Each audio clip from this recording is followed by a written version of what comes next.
This video is only for education purpose. Investment से पहले financial adviser से ज़रूर एडवाइस लेनी चाहिए। तो अगर आप लोग भी अपने रिटायरमेंट के लिए एक अच्छा फंड बनाना चाहते हो तो 18, 12, 25 SIP के इस नियम को आप लोगों को याद रखना चाहिए, जिससे आप लोग अपने रिटायरमेंट के लिए एक काफ़ी बेहतरीन फ़ंड बना लोगे। तो पूरा गणित मैं आपको बताने वाला हूँ इस फॉर्मूले का। तो सबसे पहले आपको बताना चाहता हूँ, अगर आप लोग भी अपने भविष्य के लिए चिंतित हो या फिर आप सुरक्षित और आरामदायक रिटायरमेंट चाहते हो तो किस प्रकार आप लोग एक अच्छा फंड बना सकते हो। तो इस प्रेजेंटेशन के माध्यम से आप लोग काफ़ी सिंपल वे में सीखोगे सरल निवेश रणनीति, जैसे 18, 12, 25 SIP फॉर्मूले को, और इससे किस प्रकार आप लोग 3 करोड़ का यहाँ पे बड़ा रिटायरमेंट फ़ंड बना सकते हो। तो यह जानकारी उन लोगों के लिए रहने वाली है जिन्होंने अभी तक अपनी रिटायरमेंट प्लानिंग शुरू नहीं की है, खासकर जिनकी उम्र 35 वर्ष के आसपास है। तो चलिए समझते हैं आसानी से। तो 18, 12 और 25 ये फार्मूला क्या है? तो यह फार्मूला 3 प्रमुख संख्याओं पर आधारित है, 18, 12 और 25। तो 18 का मतलब है यह प्रतिमाह 18,000 की निवेश राशि को दर्शाता है, यानी कि आप लोगों को हर महीने 18,000 रुपये तक निवेश करना होगा। 12 दर्शा रहा है कि जो आपका निवेश है उस पर आपको 12% सालाना रिटर्न यहाँ पर आपको मिलना चाहिए, यानी कि आप लोगों को ऐसी जगह निवेश करना है जहाँ पर आप लोगों को 12% रिटर्न मिल जाए। तो आगे बताऊँगा कहाँ पर आपको 12% तक रिटर्न मिल सकता है। और 25 यहाँ पर दर्शा रहा है, तो यह निवेश की अवधि को दर्शाता है, यानी कि ड्यूरेशन को दर्शाएगा, जो कि 25 साल है, यानी कि 25 साल तक आप लोगों को अपना निवेश बरकरार रखना होगा।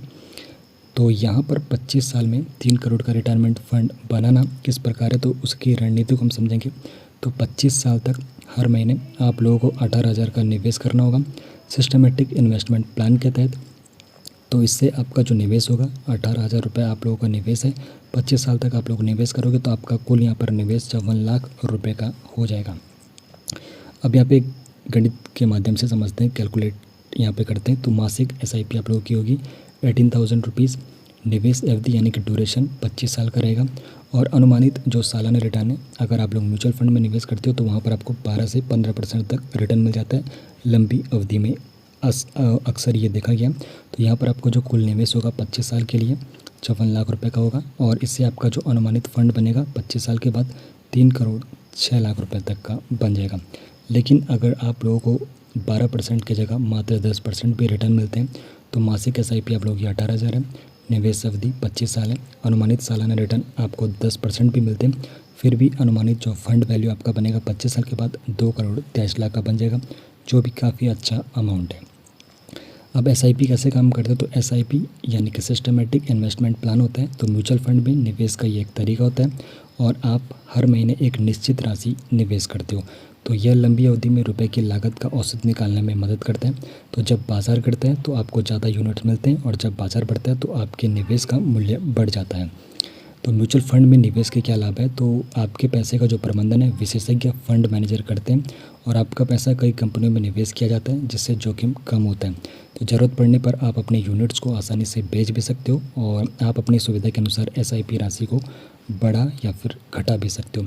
अब SIP रिटर्न पर टैक्स नियम क्या कहते हैं? तो शॉर्ट टर्म कैपिटल गेन जो है, अगर आप 1 साल से पहले की अपने यूनिट्स को बेचते हो तो आपने जो भी लाभ यहाँ पे बनाया होगा तो उस पर 20% टैक्स लगता है। और लॉन्ग टर्म कैपिटल गेन क्या कहता है? तो अगर आप 1 साल बाद अपनी यूनिट बेचते हो तो 1 लाख रुपये तक के लाभ पर कोई भी टैक्स नहीं लगेगा। तो यहाँ पे जो रूल है ये बदलते रहते हैं, और 1 लाख के ऊपर जो आपका यहाँ पे होगा उस पर 12.5% का टैक्स लगता है। बाकी मुख्य बातें जो आपको जाननी ज़रूरी है, तो SIP एक लंबी अवधि का निवेश है, इसमें धैर्य और अनुशासन की काफ़ी ज़्यादा ज़रूरत होती है। बाजार जोखिमों के अधीन होता है, पिछले रिटर्न भविष्य के रिटर्न की गारंटी नहीं देते। निवेश शुरू करने से पहले अपनी जोखिम लेने की क्षमता और वित्तीय लक्ष्यों का मूल्यांकन आप लोगों को जरूर करना चाहिए। बाकी इन्वेस्टमेंट से पहले फाइनेंशियल एडवाइजर से ज़रूर एडवाइस लेनी चाहिए।